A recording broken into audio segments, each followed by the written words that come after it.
The carriage wheels ground against the dusty Alabama road with a rhythm that matched Edith Crowhaven's racing heartbeat. Through the grimy window, she watched the familiar yet foreign landscape of her childhood unfold. Cotton fields stretching endlessly under the merciless August sun, their white bowls gleaming like scattered bones. The air hung thick with humidity and the sweet, cloying scent of magnolia blossoms that seemed to mask something far more sinister. "Miss, we're approaching the Crowhaven estate," the driver called back, his voice tight with unease. Even from her position inside the carriage, Edith could see his shoulders tense as they neared the imposing wrought-iron gates that marked the boundary of her family's cursed land. Edith pressed her gloved hand against the window, her breath fogging the glass. 23 years old, she had spent the last decade in Boston, far from the whispered rumors and sideways glances that followed the Crowhaven name like a plague. Her parents' deaths 3 months ago had been sudden, a carriage accident, the telegram had said. Though the details remained frustratingly vague, she had intended to sell the estate site unseen, to finally sever all ties with this godforsaken place. Then the letter arrived. "Miss Crowhaven, it had begun in spidery handwriting. Your return is imperative. The family curse stirs once more, and only a true Crowhaven can prevent what is to come. The house remembers, the house hungers. Come quickly before it is too late." It was unsigned, but something about those words had crawled under her skin and refused to let go. Against all reason, she had boarded the first train south. The carriage lurched to a stop before the estate's main gate, and Edith stepped out into the oppressive heat. The driver, a weathered man named Samuel, who had known her father, refused to meet her eyes as he unloaded her trunks. "I'll be leaving you here, Miss Edith," he muttered, wiping sweat from his brow. "Won't be going no further onto Crowhaven land, not after dark and not ever." Samuel, surely you don't believe those old superstitions. Ain't superstition when you've seen what I've seen," he interrupted, his voice dropping to a whisper. "Your daddy, God rest his soul, he tried to warn folks. Said the house was sick, said it was hungry. Most thought he'd gone mad like the rest of his kin." Samuel's eyes finally met hers, filled with a mixture of pity and fear. Maybe he had. Maybe that's what saved him from something worse.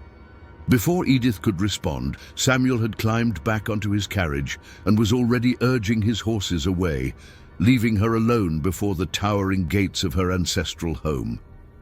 The Crowhaven estate loomed before her like a Gothic nightmare made manifest. 3 stories of weathered brick and rotting timber stretched toward the darkening sky, its windows like hollow eyes staring down at her with malevolent intent. Ivy crawled up the walls like grasping fingers, and several of the upper-story shutters hung at odd angles, giving the house a lopsided, diseased appearance. As Edith pushed open the rusted gate, it shrieked in protest, the sound echoing across the overgrown grounds like a banshee's wail. The path to the front door was cracked and overrun with weeds, and the ancient oak trees that lined it seemed to lean inward, their branches forming a canopy so thick that even the dying sunlight struggled to penetrate. The front door stood slightly ajar. Edith's hand trembled as she reached for the tarnished brass handle. The wood was swollen with moisture and age, and it took considerable effort to push it open wide enough to enter. The hinges groaned like something in pain, and the sound seemed to reverberate through the house's interior, announcing her arrival to whatever dwelt within. The foyer was a study in decay. Dust motes danced in the few shafts of light that managed to filter through the grimy windows, and the air was thick with the smell of mildew and something else, something organic and unpleasant that made her stomach turn. A grand staircase curved upward into shadow, its once elegant banister now warped and splintered. "Hello!" Edith called out, her voice barely above a whisper. "Is anyone here?" The house answered with silence, but it was not an empty silence. It was the kind of quiet that suggested something was listening, waiting, holding its breath. As her eyes adjusted to the gloom, Edith began to make out the details of her surroundings. Family portraits lined the walls, their subjects' eyes seeming to track her movement through the room. The faces were uniformly pale and gaunt, with the distinctive Crowhaven features, sharp cheekbones, deep-set eyes, and thin lips that never quite seemed to smile. Many of the paintings showed signs of deliberate damage, scratched-out eyes, torn canvas, and in one particularly disturbing case, what appeared to be dried blood splattered across the subject's face. A grandfather clock stood silent in the corner, its hands frozen at 3:17. Edith wondered if that had been the exact moment her parents died, if time itself had stopped in this cursed place to mark their passing. She moved deeper into the house, her footsteps echoing hollowly on the warped floorboards. The parlor was a monument to faded grandeur, once fine furniture now covered in dust sheets that looked like shrouds in the dim light. A massive fireplace dominated one wall, its mantel adorned with more family photographs and what appeared to be small animal skulls arranged in some sort of pattern. It was then that she noticed the diary. It sat on a small side table, as if someone had been reading it recently and simply set it aside. The leather cover was cracked and stained, and the pages were yellowed with age. Edith approached it cautiously, her heart pounding as she recognized the handwriting on the open page. It was her mother's journal, August 15th, 1899. The dreams are getting worse. I see them in the walls now, the faces of all the Crowhavens who came before. They whisper to me in languages I don't understand, but somehow I know what they're saying. They're hungry. They've always been hungry, and now that we're the last ones left, they're getting desperate. Thomas thinks I'm losing my mind, but he's wrong. I'm not going mad. I'm finally seeing clearly. The house isn't just our home, it's our prison, and we're not its owners, we're its food. I've hidden this journal where Edith will find it when she returns, because she will return. The house will call to her just as it called to all of us. I pray she's stronger than we were. I pray she can break the cycle, but I fear she's already lost. Edith's hands shook as she read the words. Her mother had written this entry just days before her death, and the implications were terrifying. She flipped through the earlier pages, finding months of increasingly erratic entries describing nightmares, visions, and a growing sense that the house itself was alive and malevolent. A sound from upstairs made her freeze, a slow, deliberate creaking, as if someone was walking across the floorboards above, but that was impossible. The house had been empty for months. The creaking came again, closer this time, and Edith realized with growing horror that whatever was making the sound was moving toward the staircase. She clutched the diary to her chest and backed toward the front door, but before she could reach it, the footsteps stopped. The silence that followed was deafening. Then, from somewhere deep within the house, came a sound that made her blood run cold, a low, mournful wailing that seemed to emanate from the very walls themselves. It rose and fell like a lament, and within its haunting melody, Edith could swear she heard voices calling her name. Edith. Edith, come home, child, come home. She turned and ran, bursting through the front door and into the gathering dusk.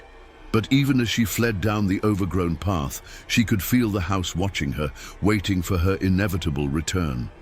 Because deep down, she knew her mother had been right. She was already lost. Dawn broke grey and oppressive over Duskfield, the sun struggling to penetrate the thick canopy of clouds that had rolled in during the night. Edith had spent the dark hours in the town's only inn, a ramshackle establishment called the Magnolia Rest, where the proprietor, Mrs. Henley, had crossed herself upon hearing the Crowhaven name and insisted on burning sage in Edith's room for protection. Sleep had been impossible.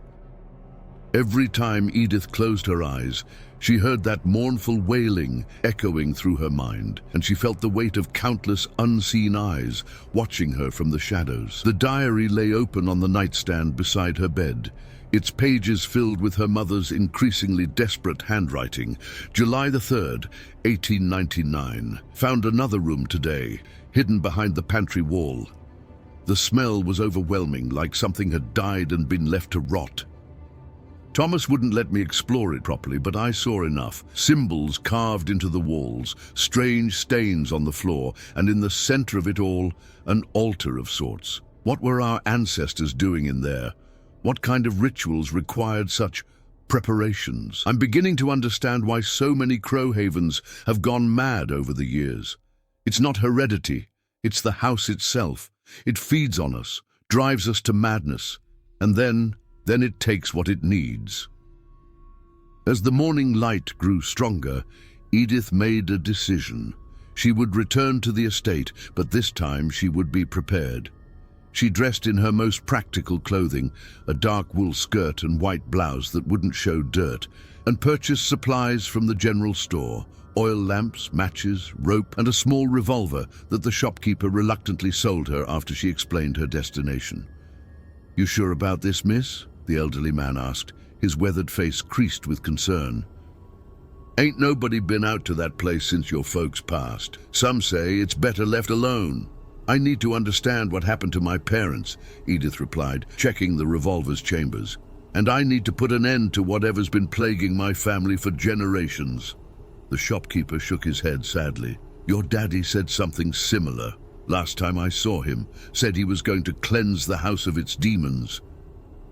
I found him 3 days later, wandering the woods in his nightclothes, talking to people who weren't there. Your mama had to bring him home like a lost child." This was news to Edith. The letters she had received from her parents over the years had made no mention of her father's deteriorating mental state. They had painted a picture of quiet retirement, of peaceful days spent tending the estate's gardens and reading in the library. But now she was beginning to suspect that those letters had been carefully crafted lies, designed to keep her away from the truth. The walk back to the estate felt different in daylight. The oppressive atmosphere remained, but Edith could now see details that had been hidden in the previous evening's gloom. The grounds were more extensive than she remembered, stretching back toward the dark line of trees that marked the beginning of the Duskfield woods. Outbuildings dotted the landscape, a carriage house, a smokehouse, what appeared to be the ruins of slave quarters from the estate's antebellum past. But it was the family cemetery that caught her attention. Hidden behind a grove of weeping willows, the small graveyard was enclosed by a wrought iron fence that matched the estate's main gate. Moss-covered headstones leaned at drunken angles, and many bore the Crowhaven name. As Edith pushed through the rusted gate, she was struck by how many of the graves were marked with death dates that suggested the occupants had died young, in their 20s and 30s, far too early for natural causes. Her parents' graves were the newest additions, their headstones still sharp-edged and unmarked by weather. But it was the inscription on her father's stone that made her blood run cold. Thomas Crowhaven, 1845-1899. He tried to break the chain, and below that, in smaller letters, "The house always wins." Edith stared at the words, her mind racing. Who had chosen this inscription? Certainly not the local undertaker, who would never have agreed to something so ominous. Someone else had been here after the burial. Someone who knew the truth about the Crowhaven curse. A rustling in the nearby bushes made her spin around, her hand instinctively reaching for the revolver. But there was nothing there, just the wind stirring the leaves and the distant cry of a crow. She made her way back to the main house, steeling herself for what she might find inside. The front door stood open just as she had left it, and the interior was exactly as she remembered, dusty, decaying, and filled with an almost palpable sense of malevolence. This time, however, Edith was determined to explore thoroughly. She lit one of her oil lamps and began a systematic search of the ground floor, looking for the hidden room her mother had mentioned in the diary. The kitchen was a study in neglect. Dishes still sat in the sink, covered in a film of mold, and the pantry shelves were lined with jars of preserves that had long since spoiled. It was behind the pantry, just as her mother had written, that Edith found the concealed door. At first glance, it appeared to be nothing more than a section of wall, but closer inspection revealed the faint outline of a door frame hidden beneath layers of paint and wallpaper. She ran her fingers along the edges until she found a small depression that served as a handle. The door swung inward with a groan, revealing a narrow staircase that descended into absolute darkness. The smell that wafted up from below was indescribable, a mixture of decay, incense, and something metallic that made her gag. But Edith forced herself to descend, her lamp casting dancing shadows on the rough stone walls. The hidden room was larger than she had expected, carved directly into the bedrock beneath the house. The walls were covered in symbols that seemed to writhe and shift in the lamplight. Some appeared to be crude attempts at Latin, others looked like no language she had ever seen. Dark stains covered the floor in intricate patterns, and in the center of the room stood what could only be described as an altar. It was made of black stone, its surface worn smooth by countless hands. Channels had been carved into its top, leading to a basin at one end that was stained a rusty brown. Around the altar, the floor was littered with bones, some clearly animal, others disturbingly ambiguous in origin. But it was the walls that truly horrified her. Carved into the stone were hundreds of names, each accompanied by a date. Edith recognized many of them from the family cemetery, but there were others, names that didn't appear on any headstone, dates that stretched back over 2 centuries. At the bottom of each entry, in the same spidery handwriting she had seen in the anonymous letter, were brief notations: fed the hunger, gave willingly, resisted, taken by force. And at the very bottom of the wall, in fresh carving that still showed white stone beneath, were 2 new entries. Thomas Crowhaven, 1899, tried to break the chain. Margaret Crowhaven, 1899, died protecting the secret. Edith's lamp trembled in her shaking hands as she read the words. Her parents hadn't died in a carriage accident. They had been murdered, sacrificed to whatever dark entity the Crowhaven family had been serving for generations. A sound from above made her freeze, footsteps, slow and deliberate, moving through the house. But that was impossible. She had locked the front door behind her, and there was no other way in. The footsteps paused directly above the hidden room, and then she heard it, a voice muffled by the stone ceiling, but unmistakably familiar.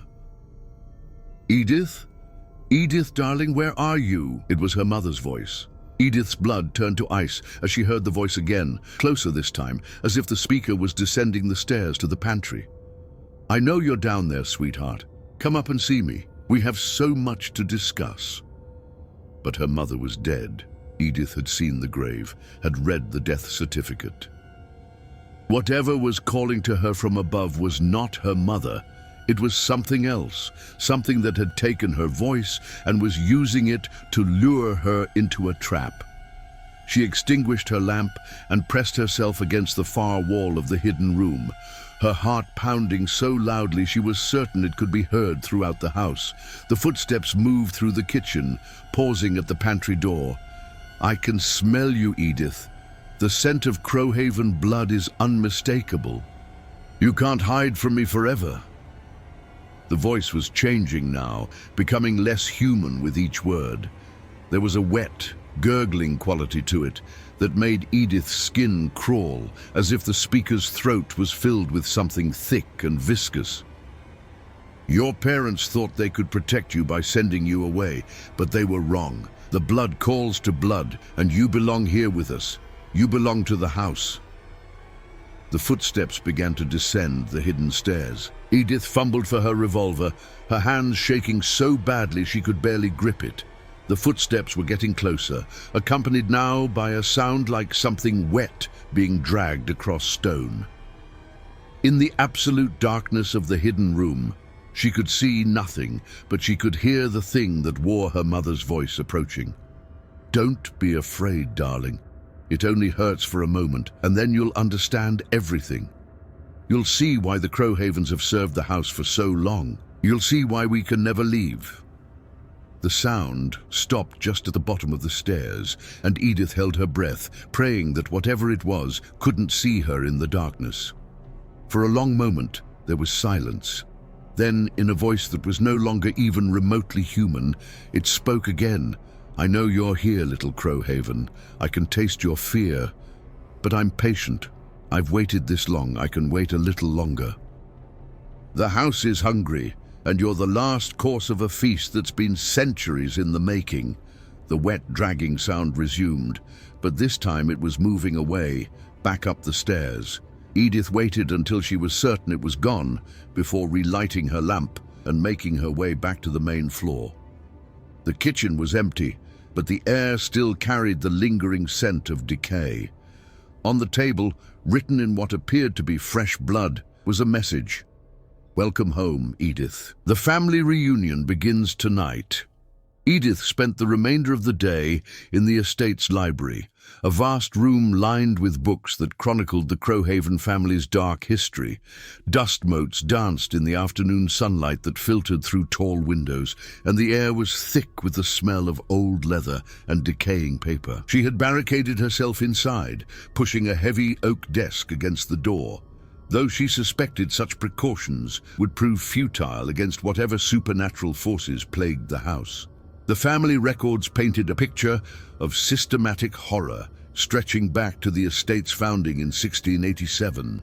The first Crowhaven, Jeremiah, had been a Puritan minister who had fled Salem during the witch trials, not as a victim, but as a practitioner of the very dark arts he had publicly condemned. His journal, written in archaic English, detailed his discovery of what he called the hungry presence that dwelt in the Alabama wilderness. "The Lord hath delivered unto me a great and terrible power," Jeremiah had written. "In the deep woods, where the Cherokee once made their blood offerings, I have found that which hungers for the essence of man. It promises dominion over death itself, but the price is the soul of my lineage, generation unto generation, until the end of days."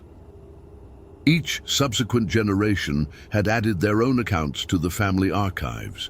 Edith read of midnight rituals in the hidden chamber, of family members who had volunteered to feed the entity's hunger, and of those who had tried to resist and met gruesome ends. The pattern was always the same. The Crowhaven bloodline was bound to serve, and those who attempted to break free were consumed by madness before being claimed by the house itself. Her great-grandfather's journal was particularly disturbing. "The thing in the walls grows stronger with each feeding. It no longer content itself with the occasional sacrifice. It demands more, always more. My own son, barely 16, has begun to hear its whispers. I see him standing in the corridors at night, speaking to shadows that move independently of any light source. God help us all. But I fear we have awakened something that should have remained dormant." As the sun began to set, casting long shadows across the library floor, Edith found her father's final journal entries. His handwriting, once neat and precise, had deteriorated into an almost illegible scrawl. "It's in my head now, whispering constantly. Margaret tries to help, but she doesn't understand. The house has marked us both. We're the last of the bloodline, and it's growing desperate. The hunger is so intense now that I can feel it in my bones, a gnawing emptiness that nothing can fill. I've tried everything, salt circles, holy water, even burning sage in every room. Nothing works. The entity isn't bound by conventional supernatural rules because it's not a ghost or demon. It's something older, something that existed before such distinctions mattered. Edith must never return. I've written to her, told her the estate is to be sold, that there's nothing here for her. But I know it won't matter. The blood calls to blood, and she'll come back eventually. When she does, God help her, because I won't be able to." The final entry was dated just 3 days before her parents' deaths. "Margaret and I have made our decision. We're going to try to destroy the altar, to break the connection between our family and the entity. If we fail, then at least we'll die as ourselves. not as puppets dancing to the tune of something that should never have been awakened. To whoever finds this, probably Edith, knowing the house's cruel sense of irony, know that we loved you enough to die for you, but also know that our sacrifice will likely be meaningless. The house always wins. It always has. Indeed. As darkness fell outside the library windows, Edith heard the sounds beginning again. Footsteps in the corridors, voices calling her name, and underneath it all, that low, mournful wailing that seemed to emanate from the very foundations of the house. She lit several oil lamps and arranged them around the room, creating a circle of light that she hoped might provide some protection. It was then that she noticed the family portrait hanging above the fireplace. She had seen it earlier but hadn't paid it much attention, just another example of the Crowhaven family's obsession with documenting their cursed lineage. But now, in the flickering lamplight, she could see that something was wrong with it. The paint seemed to shift and move, and the faces of her ancestors appeared to be watching her with expressions of malevolent hunger. As she stared at the portrait, one of the figures, a woman in a Victorian dress who bore a striking resemblance to Edith herself, began to move. The painted lips curved into a smile that was both beautiful and terrible, and the eyes seemed to focus directly on her. "Hello, dear cousin," the figure said, its voice emanating from the canvas itself. "I am Constance Crowhaven, and I died in this very room in 1847. Would you like to know how?" Edith stumbled backward, knocking over one of the oil lamps. The flame guttered and died, plunging that section of the room into shadow. In the darkness, she could hear movement, not just from the portrait, but from all around the library. Books were falling from shelves, and the air was filled with the sound of rustling pages and whispered conversations. "Don't be afraid," Constance continued, her painted form now stepping partially out of the frame. "Death is not the end for the Crowhavens. It's merely a transition. We remain here, bound to the house, serving the hunger that can never be satisfied. And soon you'll join us." Other voices began to join in, a chorus of the dead that filled the library with their lamentations. "The house is hungry, Edith. Feed it as we fed it. Your blood is the key. Break the chain, and we all suffer." Edith pressed her hands to her ears, trying to block out the voices, but they seemed to come from inside her own head. The temperature in the room was dropping rapidly, and her breath began to mist in the suddenly frigid air. Frost was forming on the windows, and the remaining oil lamps flickered as if struggling against some unseen force. "You cannot escape your heritage," Constance said, now fully emerged from the portrait and standing just a few feet away. Her Victorian dress was stained with what appeared to be blood, and her pale skin had a translucent quality that made her appear more like a projection than a solid being. "The Crowhaven blood carries with it both a gift and a curse. We can speak with the dead, commune with forces beyond the veil, but the price is our eternal servitude to the entity that grants us these abilities." "I don't want any gifts," Edith said, her voice barely above a whisper. "I just want to leave this place and never come back." Constance laughed, a sound like breaking glass. "Oh, my dear child, you still don't understand. You can't leave because you're already dead. You died the moment you set foot on Crowhaven land. What you're experiencing now is merely the transition, your consciousness slowly being absorbed into the house itself." "That's not true," Edith said. But even as she spoke the words, she began to doubt them. The events of the past 2 days had taken on a dreamlike quality, and she was finding it increasingly difficult to distinguish between reality and nightmare. "Look at your hands," Constance commanded. Edith looked down and gasped. Her hands were becoming translucent, just like Constance's. She could see the library floor through her own flesh, and when she tried to touch the nearest bookshelf, her fingers passed through it like smoke. "The process is accelerating," Constance observed with clinical detachment. "Usually it takes weeks for a new arrival to fully transition, but you're fighting it, which only makes it more painful. Accept your fate, Edith. Join us willingly and the suffering will end. But Edith remembered her father's final journal entry, his determination to die as himself rather than as a puppet of the entity. She thought of her mother's desperate attempts to warn her away from the estate, and of all the Crowhavens who had tried and failed to break free from their cursed heritage. "No," she said, her voice growing stronger. "I won't accept this. There has to be a way to break the cycle." Constance's expression shifted from amusement to anger. "Foolish girl. Do you think you're the first to try? Do you think your parents were the first to attempt rebellion? The house has stood for over 2 centuries, and in all that time, not one Crowhaven has successfully escaped their destiny." "Then I'll be the first," Edith declared, reaching for her revolver. She knew bullets would be useless against a ghost, but the weight of the weapon in her hand provided some small comfort. The library erupted into chaos. Books flew from their shelves, windows shattered inward, and the voices of the dead rose to a deafening crescendo.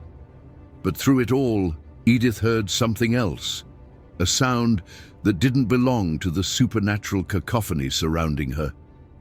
It was the sound of someone pounding on the library door. "Miss Crowhaven," a voice called out, a living voice, not one of the ghostly chorus. "Miss Crowhaven, are you in there? My name is Dr. Marcus Webb, and I've come to help you."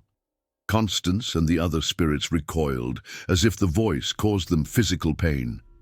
The chaos in the library subsided slightly, though the air remained thick with malevolent energy. "Don't listen to him," Constance hissed. "He's one of them, the ones who want to destroy the house, to break the ancient compact. If you let him in, you'll doom us all to an eternity of suffering." But Edith was already moving toward the door, pushing aside the desk she had used as a barricade. As her hands touched the wood, she felt a jolt of electricity run through her body, and suddenly she was solid again, fully corporeal and very much alive. She threw open the door to find a tall, thin man in his 50s standing in the corridor. He wore a dark suit and carried a leather satchel, and his eyes held the kind of weariness that came from seeing too much of the world's hidden horrors. "Dr. Webb," Edith gasped. Who are you?" "I'm a researcher of the occult," he replied, stepping into the library and immediately beginning to sprinkle what appeared to be salt in a circle around them. "I've been tracking the Crowhaven curse for the better part of 20 years, ever since it claimed my own brother. I received word of your arrival and came as quickly as I could." The spirits in the library writhed and shrieked as the salt circle was completed, but they could not cross the protective barrier. Constance glared at Dr. Webb with undisguised hatred. "You're too late, Doctor," she spat. "The girl is already marked. The house has claimed her, just as it claimed all the rest." Dr. Webb ignored the ghost and focused on Edith. "Listen to me very carefully," he said. "What you're experiencing is real, but it's not irreversible. The entity that your family has been serving feeds on despair and resignation. As long as you believe you can escape, you maintain some degree of free will. But the moment you give up hope, you become just another puppet in its collection." "But how do I fight something like this?" Edith asked. "My parents tried to destroy the altar, and it killed them." "Your parents were on the right track, but they didn't understand the true nature of what they were dealing with," Dr. Webb explained. "The altar isn't the source of the entity's power. It's merely a focal point. The real source is something much older and much more dangerous." He reached into his satchel and withdrew a leather-bound journal filled with his own research notes. "The entity your ancestor awakened isn't native to this world. It's what occultists call a hunger, a parasitic consciousness that exists in the spaces between realities. It can only maintain a foothold in our world through a continuous supply of psychic energy, which it obtains by binding itself to a family bloodline." "So the Crowhavens are like food?" Edith asked. "More like a power source," Dr. Webb corrected. "Each generation provides the entity with the energy it needs to remain anchored in our reality. But there's a weakness in the binding. It requires willing participation from at least one member of each generation. If an entire generation refuses to serve, the entity loses its anchor and is forced back to whatever dimension it came from. Edith felt a spark of hope. But I'm the last of my generation. If I refuse to serve, then the entity will try to force your compliance through increasingly desperate measures, Dr. Webb finished. It will torture you with visions, drive you to the brink of madness, and ultimately attempt to possess you directly. But if you can resist long enough, if you can maintain your sanity and your will to fight, then yes, you can break the cycle. Constance let out a wail of anguish. You don't understand what you're asking of her. If the compact is broken, we'll all be dragged into the void with the entity. Every Crowhaven who ever lived will suffer eternal torment. That's a lie, Dr. Webb said firmly. The dead Crowhavens aren't bound to the entity by choice. They're prisoners, just like you are. Breaking the compact will free them, allow them to move on to whatever comes after death. Is that true? Edith asked, looking at Constance. For the first time since she had emerged from the portrait, Constance's expression showed uncertainty. I don't know. We've been here so long, we've forgotten what it was like to be truly alive. The entity tells us that we serve willingly, that we chose this existence, but you're starting to remember that you didn't choose anything, Doctor. Webb said gently. You were victims, just like Edith is now, and like her, you deserve the chance to be free. The other spirits in the library began to murmur among themselves, their voices no longer filled with malevolent hunger, but with something that sounded almost like hope. But their conversation was interrupted by a sound that made everyone, living and dead, freeze in terror. From somewhere deep beneath the house came a roar of pure rage, a sound so primal and alien that it seemed to shake the very foundations of reality. The entity had been listening, and it was not pleased with the turn the conversation had taken. It's coming, Constance whispered, her form beginning to fade. The hunger itself is rising from the depths. God help us all. It's coming for the girl. The roar from beneath the house grew louder, accompanied by a trembling that made the library's ancient timbers groan in protest. Books tumbled from their shelves, and the oil lamps flickered wildly as if the very air was being disturbed by some massive, unseen presence. Dr. Webb grabbed Edith's arm and began pulling her toward the door. We need to get out of here, he said urgently. When the entity manifests directly, it becomes exponentially more dangerous. The salt circle won't hold against its full power, but as they reached the library door, it slammed shut with such force that the wood cracked. The handle turned uselessly in Dr. Webb's grip. They were trapped. It's too late, Constance said, her ghostly form now barely visible in the chaotic light.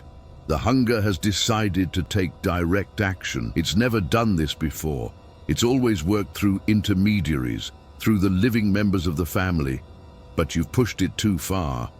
I.e., the temperature in the room plummeted even further, and frost began forming on every surface. Edith's breath came out in great white puffs, and she could feel the cold seeping into her bones. But it wasn't just physical cold. It was the absence of warmth, of life, of hope itself. Dr. Webb was frantically searching through his satchel, pulling out various items, more salt, what appeared to be religious symbols from multiple faiths, and several small vials filled with different colored liquids. I've studied this entity for decades, he muttered as he worked, but I've never seen it manifest so directly. Usually it prefers to work through psychological manipulation and possession. The floorboards beneath their feet began to buckle and warp, and through the cracks, a sickly green light began to seep upward. The light pulsed with a rhythm that was almost organic, like the beating of some enormous heart. And with each pulse, the voices of the dead grew louder. But these weren't the voices of the Crowhaven ancestors. These were different, older, speaking in languages that predated human civilization. They whispered of hunger that spanned eons, of civilizations consumed and worlds left barren, of an appetite that could never be satisfied. "What is it saying?" Edith asked, though part of her didn't want to know the answer. Dr. Webb's face had gone pale as he listened to the alien voices. It's not from our reality at all. It's something that exists in the spaces between dimensions, feeding on the psychic energy of living beings. Your ancestor didn't summon it. He accidentally created a breach that allowed it to slip through. The green light was growing brighter, and now they could see something moving beneath the damaged floorboards, something vast and writhing that defied description. It was as if the very concept of shape and form was meaningless to this entity, as if it existed in too many dimensions for human perception to fully grasp. For over 2 centuries, it's been slowly widening the breach, Dr. Webb continued, his voice tight with fear. Each generation of Crowhavens has fed it more energy, allowing it to gain a stronger foothold in our world. If it fully manifests, what happens if it fully manifests? Edith demanded. Then it won't need the Crowhaven bloodline anymore. It will be able to feed on anyone, everyone. The breach will become permanent, and our entire reality will become its hunting ground. The entity's roar came again, closer this time, and the library windows exploded outward in a shower of glass. Through the openings, Edith could see that the very air outside was wrong. It rippled and twisted like water, and shapes that hurt to look at moved through the distorted atmosphere. "The barrier between dimensions is breaking down," Dr. Webb said, his voice barely audible over the supernatural cacophony. "We're running out of time." Constance appeared beside them, her ghostly form more solid than it had been before.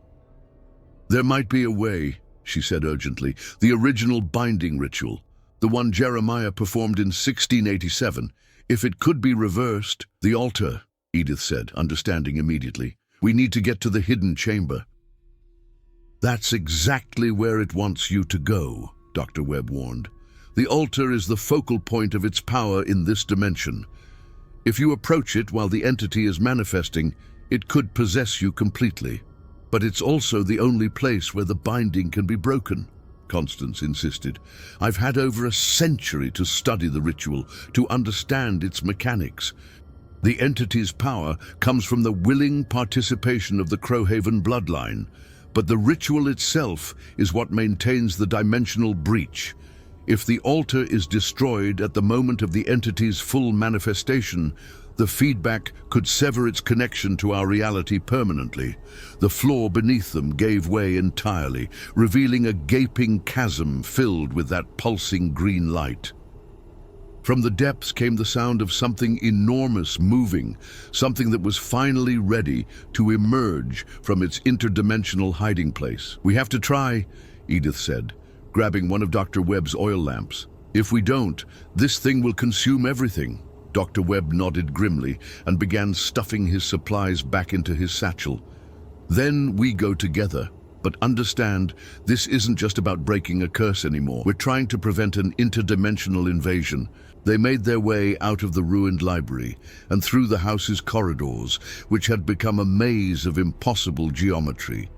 Walls stretched in directions that shouldn't exist, and doorways opened onto rooms that were clearly larger than the house itself. The entity's presence was warping reality around them, turning the familiar estate into something from a fever dream. The ghostly forms of dead Crowhavens appeared throughout the house, but they were no longer hostile. Instead, they seemed to be trying to help, pointing the way toward the hidden chamber and warning of dangers ahead. Edith saw her parents among them, translucent figures that watched her with expressions of love and desperate hope. "We're proud of you," her mother's spirit whispered as they passed. "Finish what we started." The journey to the kitchen felt like it took hours, though Edith's pocket watch insisted that only minutes had passed.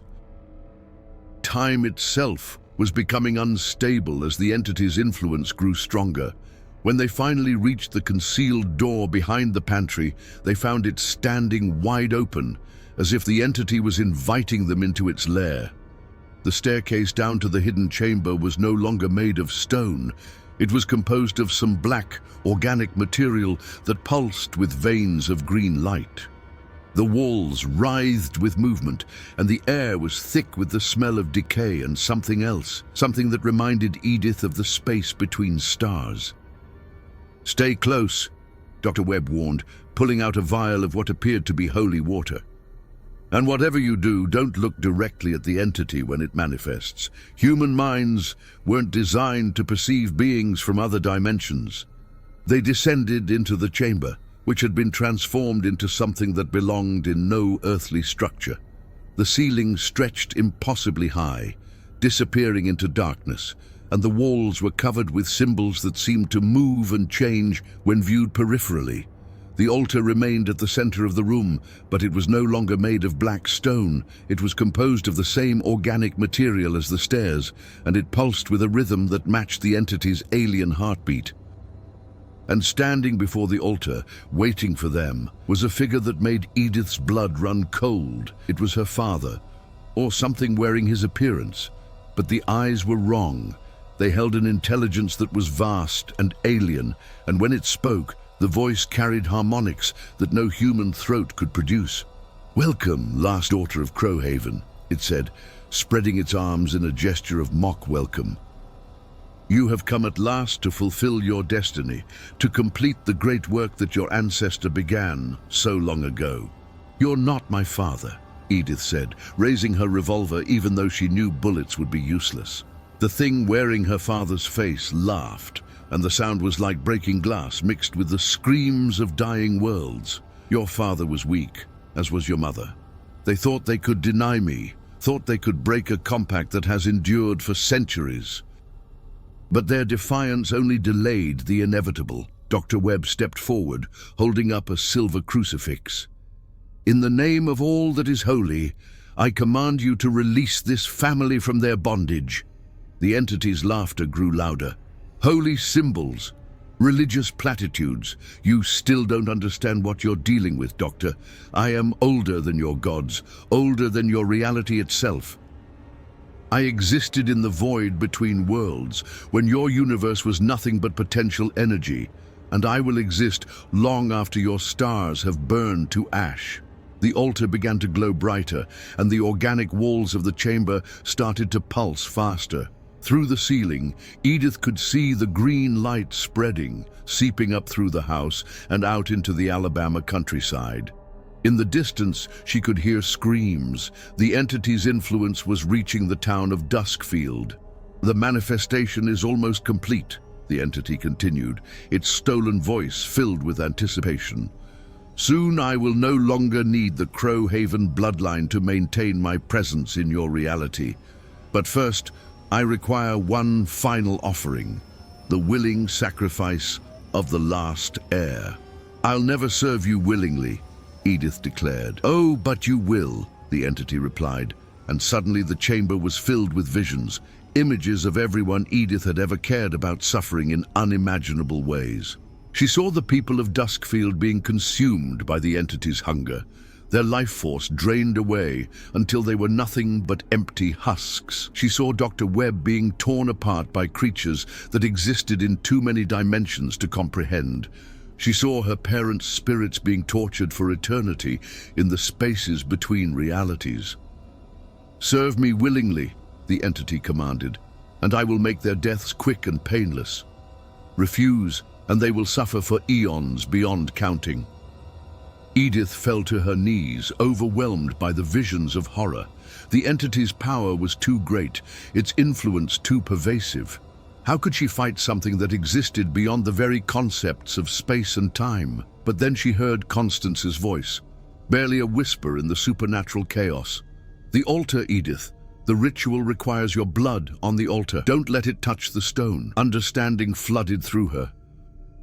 The entity needed her willing participation, but it also needed her blood to complete the binding ritual. If she could deny it both— "I have a counteroffer," Edith said, struggling to her feet. "I'll give you my blood, but not willingly. You'll have to take it by force, which means the ritual will be incomplete." The entity's expression shifted from confidence to uncertainty. You would damn yourself to eternal torment just to spite me. I would damn myself to save everyone else, Edith replied, and she meant it. The thing wearing her father's face let out a roar of rage that shook the very foundations of reality. Then you will die slowly, and I will feast on your agony for millennia. It lunged toward her, its human disguise falling away to reveal something that was pure hunger given form. A writhing mass of darkness and teeth and eyes that existed in dimensions human perception couldn't process. But as it moved, Dr. Webb threw himself between them, his crucifix blazing with sudden light. "Now, Edith!" he shouted. "Destroy the altar!" Edith raised her revolver and fired all 6 shots into the organic structure. The bullets, blessed by Dr. Webb's holy water, tore through the alien material like it was paper. The altar began to collapse, its pulsing light flickering and dying. The entity's scream of rage and pain was so intense that it shattered every piece of glass in the house above. The organic walls began to crumble, and the green light started to fade. But the entity wasn't finished. It turned its attention to Dr. Webb, and Edith watched in horror as the man who had tried to save her was lifted into the air by invisible forces. "If I cannot have willing service," the entity snarled, "then I will take what I need by force." But as it began to drain Dr. Webb's life force, something unexpected happened. The spirits of the dead Crowhavens began to appear in the chamber. Not as the entity's servants, but as free souls finally released from their bondage. They surrounded the entity, their combined will creating a barrier that prevented it from fully manifesting. "You have no power over us anymore," Constance declared, her ghostly form blazing with silver light. "The compact is broken, the altar is destroyed, and we choose to stand with the living against the hunger that has enslaved us for so long." The entity writhed and thrashed, but it was already beginning to fade. The dimensional breach was closing, and it was being pulled back into the void between realities. But as it disappeared, it spoke one final curse. "This is not over, last daughter of Crowhaven. I will find another way, another family, another world to consume. The hunger never dies, it only sleeps." And then it was gone, taking with it the oppressive atmosphere that had plagued the house for over 2 centuries. The chamber returned to its original stone construction, and the altar crumbled to dust. Dr. Webb collapsed to the floor, unconscious but alive. The spirits of the Crowhaven ancestors gathered around Edith, their forms growing brighter and more peaceful with each passing moment. "Thank you," her father's spirit said, his voice filled with love and gratitude. "You've freed us all." "What happens now?" Edith asked. "Now we can finally rest," her mother replied. "The curse is broken, the entity is banished, and the Crowhaven bloodline is free to choose its own destiny." One by one, the spirits began to fade, moving on to whatever comes after death. Constance was the last to go, and she paused to speak with Edith one final time. "The house will be safe now," she said. "The entity's influence is gone, and the dimensional breach is sealed. But remember, there are other hungers in the void between worlds, other entities that seek to feed on human suffering. Stay vigilant, and never forget the price of freedom." And then she too was gone, leaving Edith alone with the unconscious Dr. Webb in a chamber that was finally, truly empty of malevolent presence. Dawn broke clear and bright over the Crowhaven estate. The first truly peaceful sunrise the land had seen in over 2 centuries. Edith sat on the front porch, watching the sun climb above the tree line, while Dr. Webb recovered inside the house. The oppressive atmosphere that had plagued the property was gone, replaced by something that felt almost like hope. The house itself had undergone a remarkable transformation overnight. The rotting timbers had somehow restored themselves, the broken windows had reformed, and the ivy that had crawled up the walls like grasping fingers had withered and fallen away. It was as if the building itself had been freed from the entity's corrupting influence and was finally able to heal. Dr. Webb emerged from the house, moving slowly but steadily. His encounter with the entity had aged him visibly.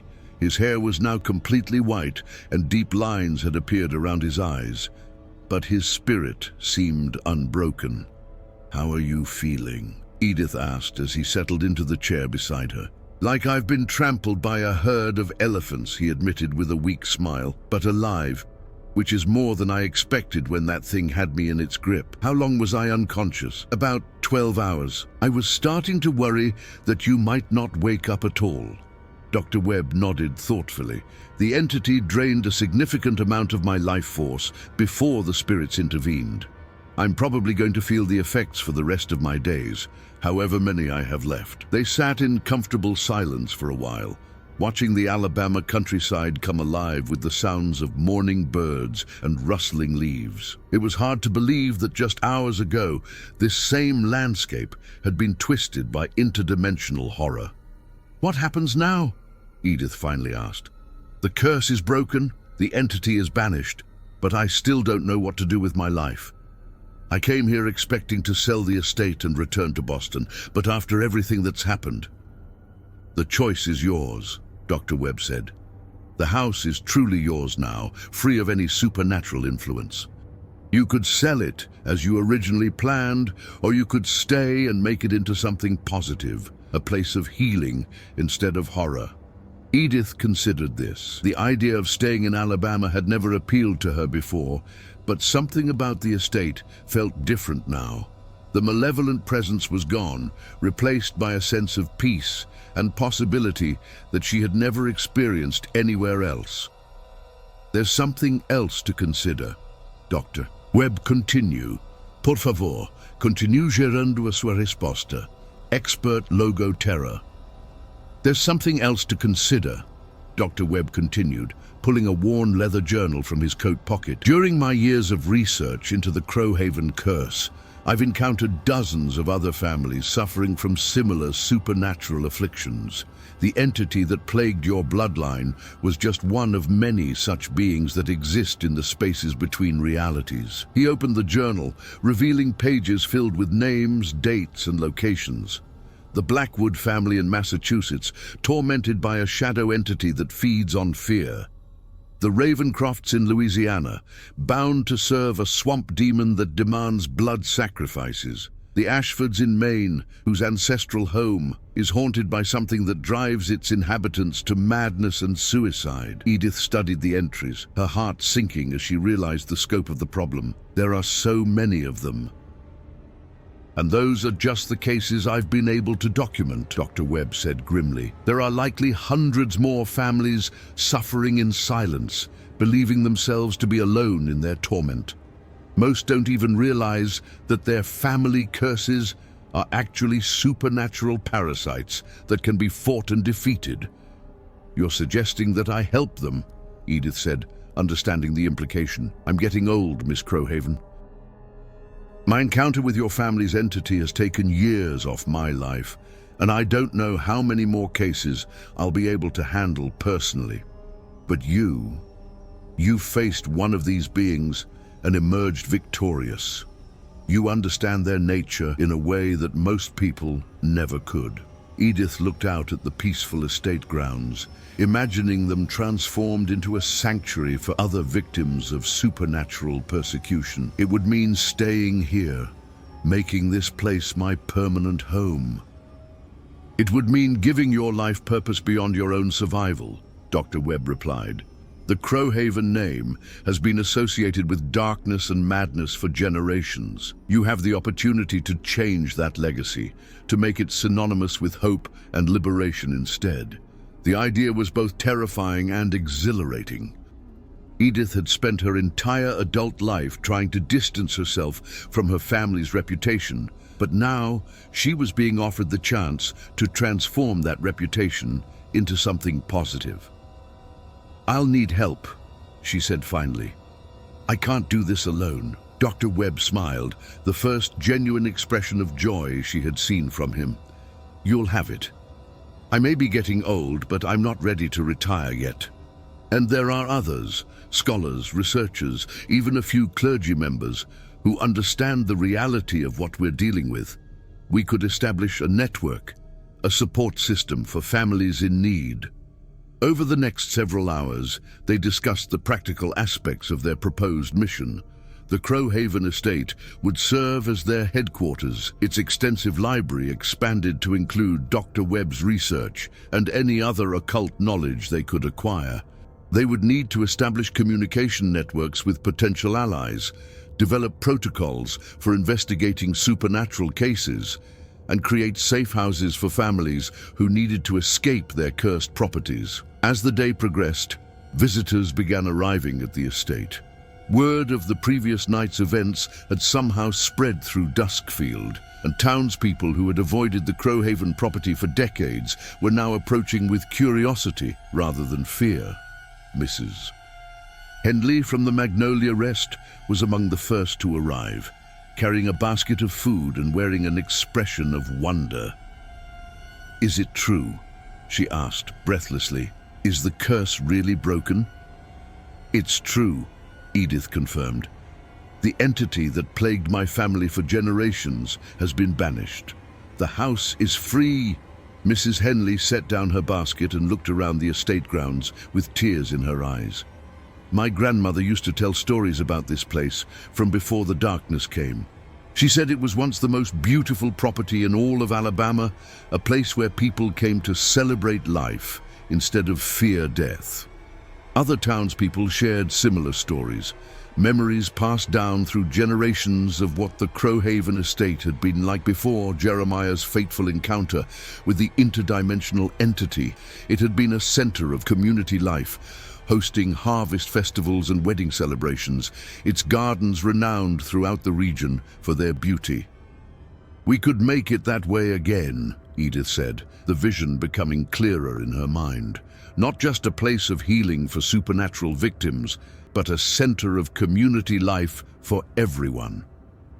As the sun began to set on what had been the most transformative day of Edith's life, she found herself standing in the estate's overgrown gardens with Dr. Webb. The plants were already showing signs of recovery. Flowers that had been withered and brown that morning were now beginning to bloom, and the twisted, gnarled trees were straightening their branches toward the sky. "There's one more thing you should know," Dr. Webb said, his voice serious. "Breaking a curse of this magnitude doesn't come without consequences. You've been exposed to forces beyond normal human experience, and that exposure leaves marks." "What kind of marks?" Edith asked, though she suspected she already knew the answer. "You'll be more sensitive to supernatural phenomena for the rest of your life.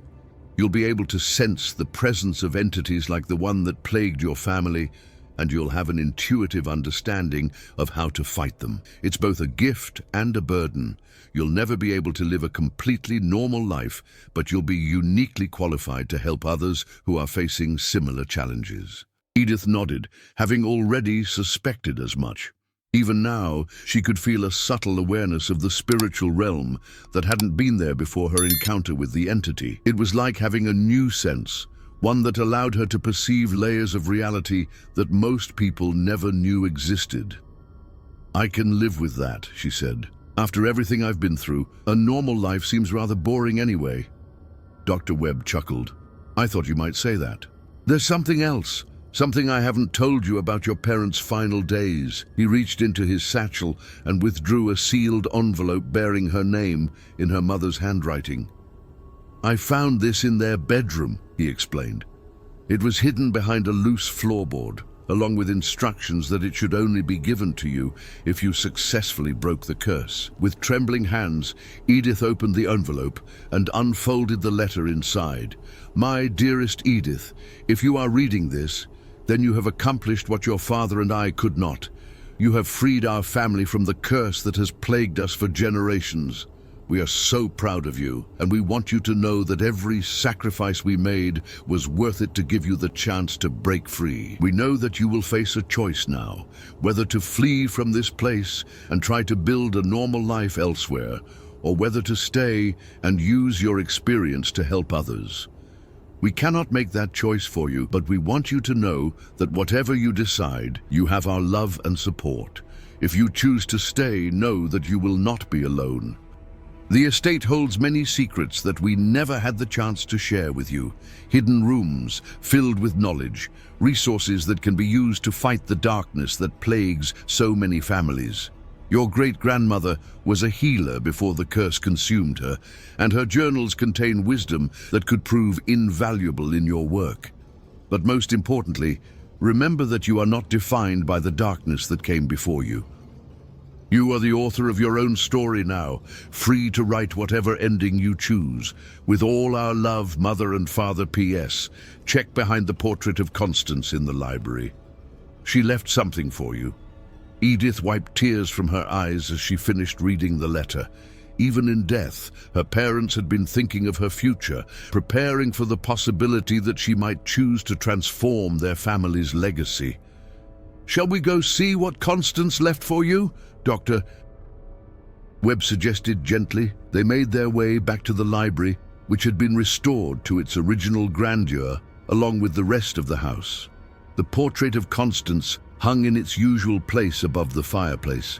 But now, the painted figure seemed to be smiling with genuine warmth rather than malevolent hunger. Behind the portrait, Edith found a hidden compartment containing a collection of journals, maps, and what appeared to be genealogical charts showing the connections between various cursed families across the American South. She was researching other cases, Edith realized, flipping through the materials. Even while trapped by the entity, she was trying to find ways to help other families break free from similar curses. "It seems you're not the first Crowhaven to dream of redemption," Dr. Webb observed. "Perhaps this was always meant to be your family's true destiny, not to serve the darkness, but to fight against it." As night fell over the estate, Edith made her decision. She would stay in Alabama, transform the Crowhaven property into a sanctuary for supernatural victims, and dedicate her life to helping other families break free from the entities that plagued them. It wouldn't be an easy life. She would face dangers that most people couldn't imagine, and she would carry the weight of other families' suffering on her shoulders. But for the first time since returning to Alabama, she felt truly alive, filled with purpose and hope for the future. The Crowhaven curse was broken, but Edith's real story was just beginning. 6 months later, the Crowhaven estate had been transformed beyond recognition. What had once been a monument to supernatural horror was now a beacon of hope for families across the American South. The main house served as both residence and research center. Its library expanded to include the largest collection of occult knowledge in the region. The outbuildings had been converted into guest quarters for families seeking refuge from supernatural persecution, and the gardens bloomed with flowers that seemed to glow with their own inner light. Edith stood in her study, reviewing correspondence from potential clients. Word of their work had spread through networks of scholars, clergy, and desperate families, and requests for help arrived daily. On her desk lay letters from a plantation family in Georgia whose ancestors were being tormented by the spirits of enslaved people seeking justice, a mining family in West Virginia whose patriarch had made a deal with something that lived deep underground, and a shipping merchant in New Orleans whose warehouse was haunted by the victims of a yellow fever epidemic. Dr. Webb entered the study, moving with the careful gait of someone whose body had been permanently weakened by supernatural exposure.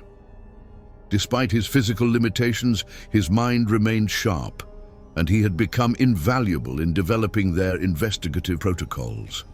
"The Ashford case in Maine has been resolved," he announced, settling into the chair across from Edith's desk.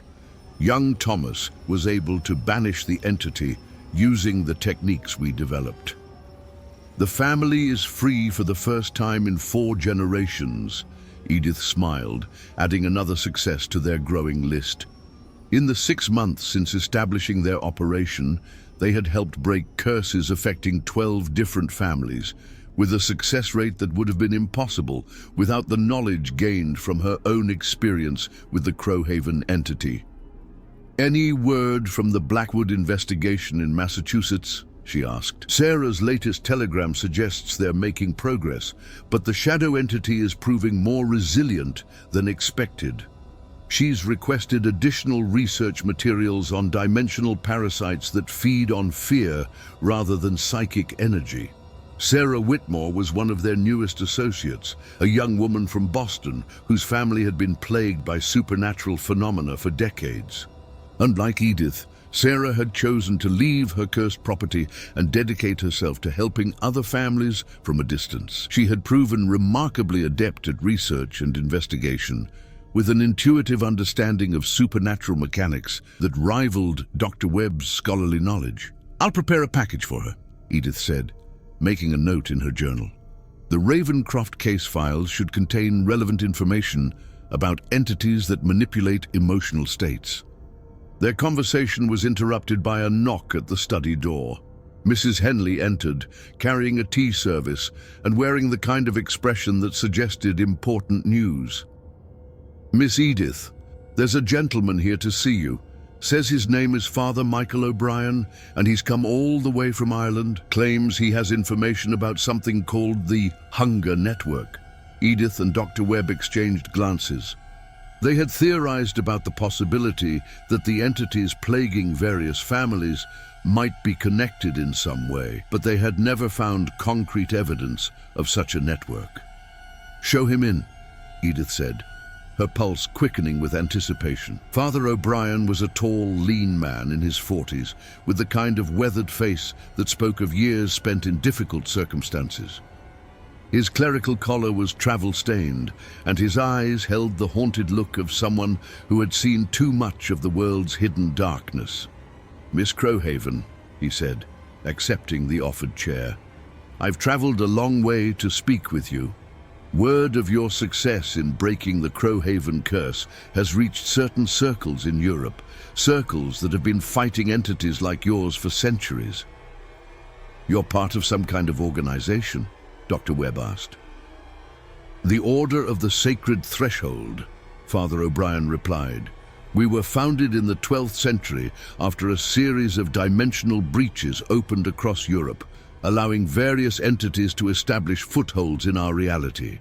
For 800 years, we've been working to identify and seal these breaches, but the problem has been growing worse in recent decades." He reached into his travel bag and withdrew a leather portfolio filled with documents. "What you call the hunger that plagued your family is part of a larger network of entities that exist in the spaces between realities. They're not independent beings, they're more like organs of a single vast consciousness that spans multiple dimensions." Edith felt a chill run down her spine. "You're saying that the entity we banished was just one small part of something much larger?" "Exactly. And by successfully severing its connection to our reality, you've dealt a significant blow to the entire network, but you've also drawn their attention. The other entities now know that humans have developed effective countermeasures, and they're adapting their strategies accordingly." Dr. Webb leaned forward, his scholarly instincts engaged. "What kind of adaptations are we talking about?" "They're becoming more subtle, more patient.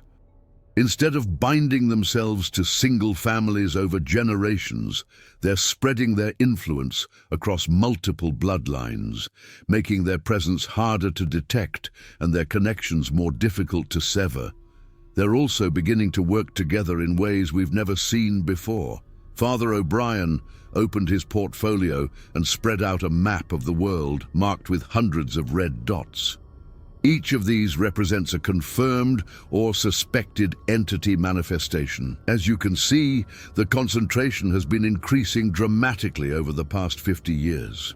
The map was sobering. The dots were clustered heavily across Europe and the eastern United States, but there were scattered markers on every continent. Whatever force was behind these manifestations was clearly engaged in a coordinated effort to establish a global presence. "The Order believes we're approaching a critical threshold," Father O'Brien continued. "If the entities succeed in establishing enough footholds in our reality, they may be able to create a permanent dimensional bridge. When that happens, our world will become just another feeding ground for the consciousness that spawns them. What can we do to stop it? Edith asked, though she suspected she already knew the answer. We need to expand our operations dramatically. The Order has resources, funding, research facilities, trained investigators, but we lack people with your specific experience. You've not only survived direct contact with one of these entities, you've successfully banished it. That makes you invaluable in training others to do the same. The implications were staggering. What had begun as a personal quest to break her family's curse was evolving into something with global significance. Edith looked around her study, at the peaceful estate visible through the windows, and realized that her quiet life of helping individual families was about to become something much larger and more dangerous. "There's something else," Father O'Brien said, his voice dropping to a whisper.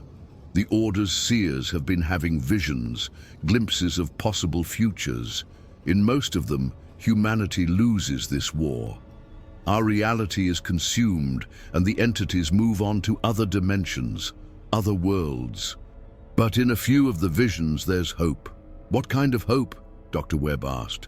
"A network of sanctuaries, places like this estate, where the entity's influence has been completely purged. These sanctuaries serve as training centers, safe houses, and staging areas for operations against the entities. In the visions where humanity survives, these sanctuaries are the key to our victory." Edith stood and walked to the window, looking out at the gardens, where families who had escaped supernatural persecution were now living in peace. Children played among the flowers, while their parents worked to rebuild their lives, free from the fear that had haunted their bloodlines for generations. "How many sanctuaries would we need?" she asked. "At least a dozen, strategically placed around the world. Each one would need to be established by someone with your level of experience, someone who has successfully banished an entity and understands the process of purging a location of supernatural influence." "That means finding and training others like me," Edith realized. "People who have survived encounters with these entities and are willing to dedicate their lives to fighting them." "Exactly. The Order has identified several potential candidates, but they'll need guidance from someone who has actually succeeded in breaking a generational curse." Dr. Webb cleared his throat. "There's a practical consideration we haven't discussed. Establishing and maintaining a dozen sanctuaries around the world would require enormous resources. Money, personnel, equipment. How would such an operation be funded?" Father O'Brien smiled for the first time since entering the room. "The Order has been accumulating resources for 8 centuries, Miss Crowhaven. Money is not an obstacle. What we need is leadership, expertise, and the kind of courage that you've already demonstrated." Edith turned back to face her visitors, her mind racing with possibilities. The scope of what they were proposing was overwhelming, but she couldn't ignore the logic of their argument. If the entities were truly part of a coordinated network, then humanity's response needed to be equally coordinated. "I'll need time to consider this," she said finally, "and I'll need to consult with my associates. This isn't a decision I can make alone." "Of course," Father O'Brien replied, standing to leave, "but don't take too long. The entity's activities are accelerating, and we may not have much time before they reach that critical threshold I mentioned." After the priest had left, Edith and Dr. Webb sat in silence for several minutes, each lost in their own thoughts. Finally, Dr. Webb spoke. "It's a lot to take in," he said. 6 months ago, we were focused on helping individual families. Now, we're being asked to help save the world." "Do you think he's right?" Edith asked. "About the entities being part of a larger network?" "It would explain a lot," Dr. Webb admitted. "The similarities in their behavior patterns, the way they all seem to follow the same basic strategies for establishing footholds in our reality. I've always suspected there was some kind of connection, but I never imagined it might be this extensive." Edith walked to her desk and picked up one of the letters from families seeking help. It was from a widow in Texas whose children were being tormented by something that claimed to be their deceased father. The desperation in the woman's words was palpable, and Edith knew that there were hundreds of similar letters waiting to be answered. "We can't abandon the families who need our help now," she said. "But we also can't ignore the possibility that Father O'Brien is right about the larger threat." "Perhaps we don't have to choose," Dr. Webb suggested. "We could expand our operations gradually, training others to handle individual cases while we focus on the larger strategic picture." Sarah has already proven that our methods can be taught to others. It was a reasonable compromise, but Edith knew that accepting Father O'Brien's proposal would fundamentally change the nature of their work. They would no longer be independent operators helping families on a case-by-case basis. They would become part of a global organization engaged in what amounted to an interdimensional war. That evening, as Edith walked through the estate gardens in the gathering dusk, she found herself thinking about her parents and the choice they had made to sacrifice themselves rather than serve the entity that had plagued their family. They had died, believing that their sacrifice might give her the chance to break free from the curse. But they could never have imagined that her freedom would lead to something like this. The gardens were peaceful in the twilight, filled with the gentle sounds of families settling in for the night. Children's laughter drifted from the guest quarters, and she could see lights beginning to appear in windows as people prepared for sleep without fear of supernatural visitation.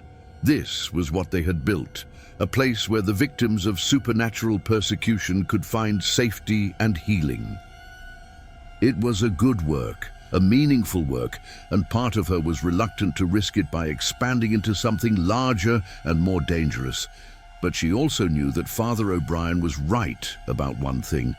The entities were adapting, becoming more sophisticated in their methods. The techniques that had worked against individual manifestations might not be sufficient against a coordinated network of interdimensional parasites. As she completed her circuit of the gardens and returned to the main house, Edith made her decision. She would accept Father O'Brien's proposal, but on her own terms. The Crowhaven estate would remain a sanctuary for individual families, but it would also serve as the headquarters for a new kind of organization. One dedicated to fighting the entities on a global scale while never losing sight of the human cost of their war. The next morning, she sent a telegram to Father O'Brien. "Proposal accepted. When do we begin?" The response came within hours. "Immediately. The first candidates are already en route to your location. God help us all." As Edith read the telegram, she felt a familiar mixture of fear and anticipation. The Crowhaven curse had been broken, but her real work was just beginning. She was no longer just the last daughter of a cursed bloodline. She was the founder of humanity's first line of defense against forces that existed beyond the boundaries of reality itself. The house that had once been a monument to supernatural horror was now the headquarters of an organization dedicated to fighting such horrors wherever they might arise. It was a fitting transformation, and one that would have made her ancestors proud. In the distance, she could hear the sound of carriages approaching, the first of the new recruits arriving to begin their training. Each of them carried their own story of supernatural persecution, their own reasons for joining the fight against the entities that plagued humanity. Together, they would build something unprecedented, a network of sanctuaries and trained operatives capable of responding to supernatural threats anywhere in the world. It would be dangerous work, and not all of them would survive it, but it was necessary work. The entities had spent centuries believing that humanity was helpless against their influence, that people would always be victims rather than opponents. Edith Crowhaven and her allies were about to prove them wrong. The war for humanity's future was about to begin, and for the first time in centuries, the forces of light had a real chance of winning. As the sun set over the Alabama countryside, casting long shadows across the Crowhaven estate, Edith stood on the front porch and watched the carriages arrive. Each new arrival represented hope. Hope that the darkness could be fought, that curses could be broken, and that even the most ancient evils could be defeated by human courage and determination. The Crowhaven name would no longer be associated with madness and supernatural horror. Instead, it would become synonymous with liberation, healing, and the triumph of light over darkness. It was a legacy worth fighting for, and Edith was ready to spend the rest of her life defending it.